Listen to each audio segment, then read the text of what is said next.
สรุปแล้วก็มาสักทีสลับรถยางมาต่อยยางเหนียวพี่น้องเพิ่นก็จะฉีดยางเหนียวทับเลยนี่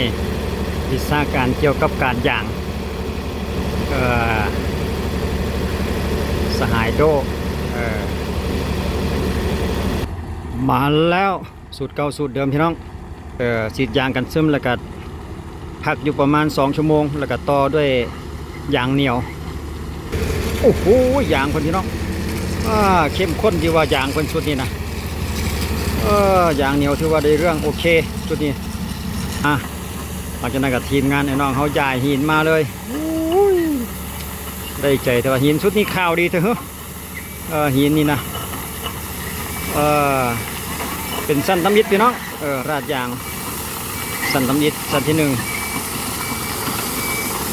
กับทีมงานทีมเก่าทีมเดิม S&S คนสร้างทางนี่แหละมาติดตามและอัปเดตให้เบิ่งอีกทีหนึ่งพี่น้อง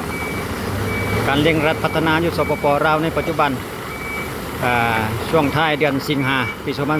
2026ให้ทุกท่านได้เบิ่งไปนำ